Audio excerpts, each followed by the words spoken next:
नमस्कार, super prime time में आपका स्वागत है। आपके साथ मैं हूं Sumera Khan. Super prime time में हम आपको दिखाएंगे देश दुनिया की हर बड़ी और अहम खबर, वर्ल्ड एक्सक्लूसिव और explosive news stories, world breaking news और वॉर ब्रेकिंग न्यूज भी। शुरुआत लेकिन वॉर ब्रेकिंग न्यूज के साथ सुपर प्राइम टाइम में इस वक्त जो बड़ी खबर आ रही है युद्ध के मैदान से वो ये कि रूस ने न्यूक्लियर फोर्स को बेलारूस भेज दिया है। रूस के T-95 बॉम्बर भी बेलारूस पहुंचे हैं।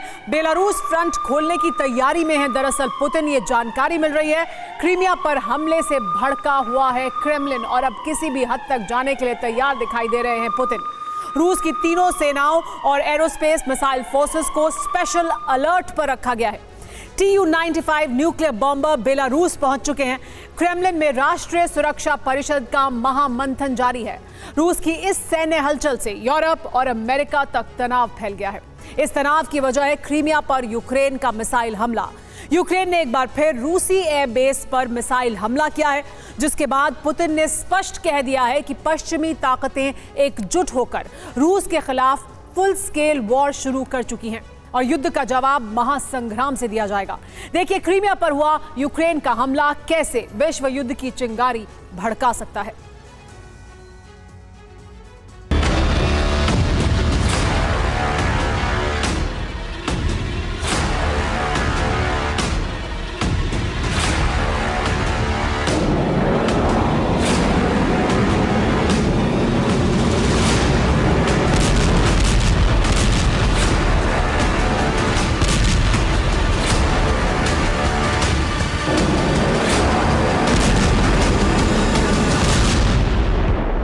जनवरी के दोपहर यूक्रेन की वायुसेना के फाइटर जेट्स ने स्टॉर्म शैडो मिसाइल के साथ एक गुमनाम एयरबेस से टेक ऑफ किया।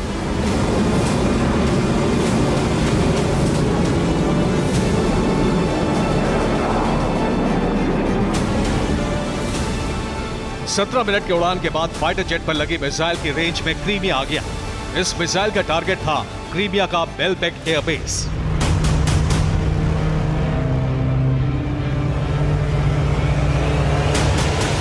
बेलबेक एयरबेस पर रूसी वायुसेना के सुखोई विमान हैंगर के बाहर टैक्सी वे पर खड़े थे। यूक्रेनी फाइटर जेट पर लगी मिसाइल को बेलबेक एयरबेस की लोकेशन के साथ लॉन्च कर दिया गया।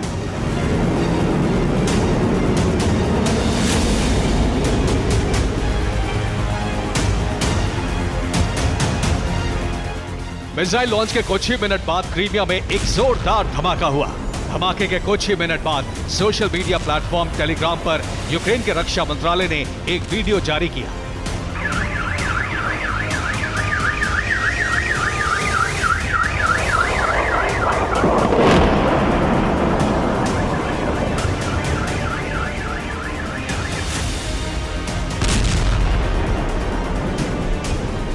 इस वीडियो में नजर आ रहा है कि बेलबेक एयरबेस के नजदीक जोरदार धमाका हुआ और धूल धुएं का गुबार आसमान पर छा गया।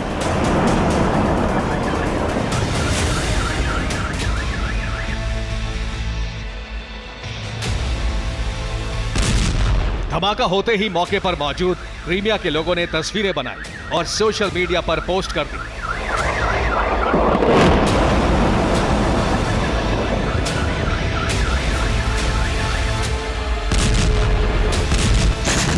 यूक्रेन ने दो तस्वीरें जारी करते हुए कहा है कि बेलबेक एयरबेस पर रूस को भारी नुकसान उठाना पड़ा है।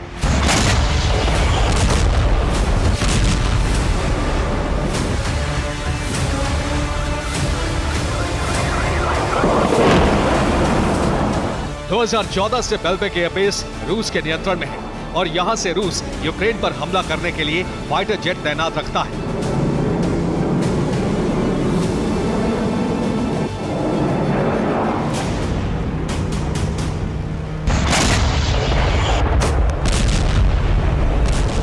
हमले के बाद यूक्रेन ने दावा किया है कि बेलबेक एयरबेस पर 3 से ज्यादा स्टॉर्म शैडो हमले किए गए। इन हमलों में रूस के 2 Su-27 और 1 Su-30 विमान नष्ट हो गए। इसके साथ ही एयरबेस के रडार स्टेशन को भी नुकसान पहुंचा है। एयरबेस पर खड़े कई सैन्य वाहन जलकर खाक हो गए।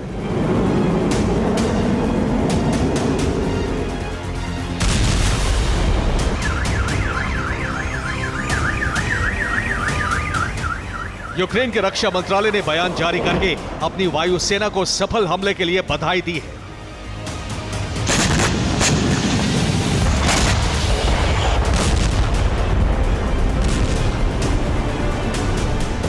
यूक्रेन का पहला टारगेट है क्रीमिया में रूसी सैन्य ठिकानों और नेवल बेड़े को ध्वस्त करके रूस की शक्ति को घटाना। और जनवरी में ही यूक्रेन 2 बड़े हमले क्रीमिया पर कर चुका है।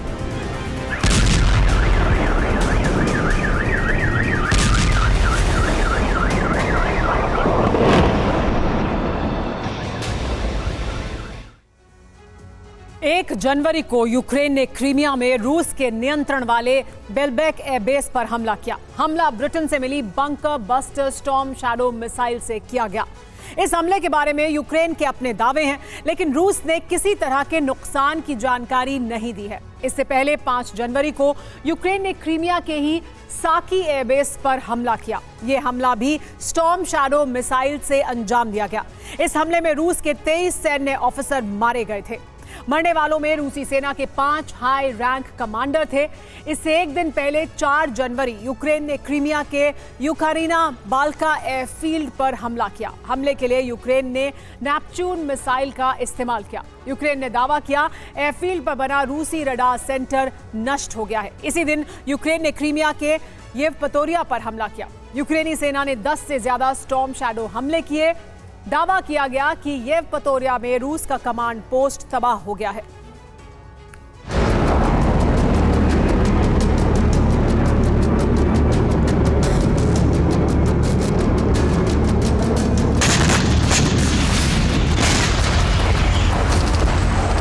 यूक्रेन ने सिर्फ क्रीमिया पर ही नहीं बल्कि रूस के कई सैन्य मोर्चों और शहरों पर हमले किए।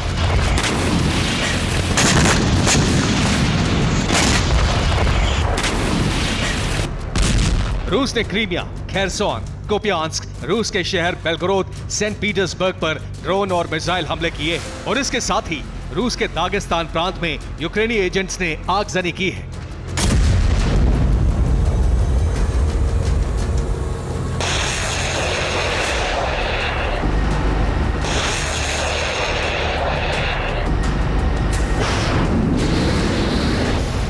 कुपियांस्क में रूस ने यूक्रेन के 7 ड्रोन हमले नाकाम किए हैं।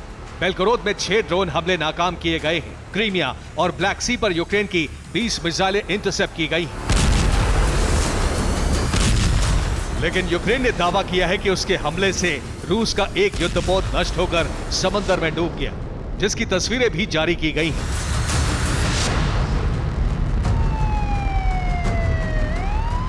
ये तस्वीरें सेंट पीटर्सबर्ग और दागिस्तान प्रांत से आई हैं। सेंट पीटर्सबर्ग पर यूक्रेन ने ड्रोन हमले किए और दागिस्तान में यूक्रेनी एजेंटों ने एक बड़े डिपार्टमेंट स्टोर में आग लगा दी। दागिस्तान के बायनास्क में यूक्रेनी एजेंट्स ने सबसे बड़े डिपार्टमेंटल स्टोर को निशाना बनाया।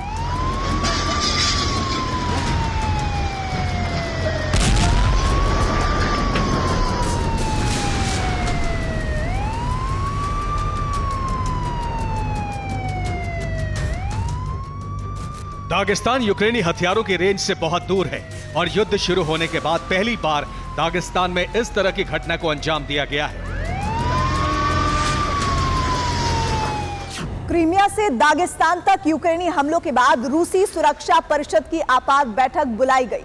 रूस की राष्ट्रीय सुरक्षा परिषद ने कहा है कि पश्चिमी ताकतों ने रूस के खिलाफ फुल स्केल वॉर शुरू कर दी है।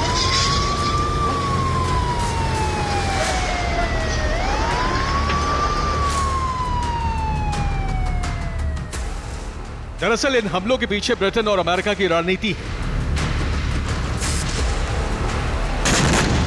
रूस पर लगातार हो रहे हमलों के पीछे एक वजह यह भी बताई जा रही है कि यूक्रेन को गुप्त रूप से F-16 फाइटर जेट दे दिए गए हैं। अमेरिकी खेमे ने इस मदद को सार्वजनिक नहीं किया है, इसीलिए यूक्रेन रूस पर इतने सटीक और कामयाब हमले कर रहा है।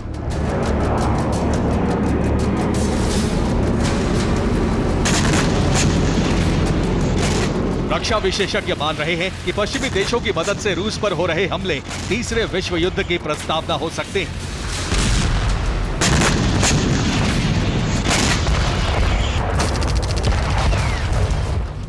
क्योंकि रूस पहले ही ऐलान कर चुका है कि वो अमेरिकी खेमे से जंग के लिए पूरी तरह तैयार है।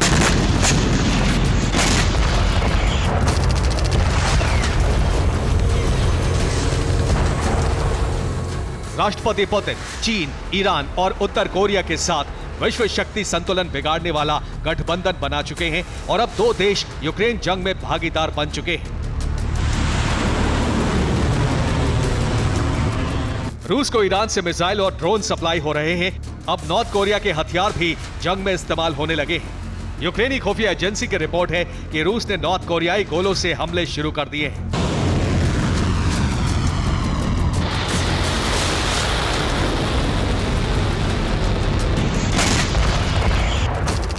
रूस की सामरिक साझेदारी चीन के साथ भी मजबूत हो चुकी है। अगर रूस पर हमले जारी रहे तो पुतिन एशिया, अरब या यूरोप से विश्व युद्ध शुरू करा सकते हैं। Bureau report, TV9, Bharatvarsh.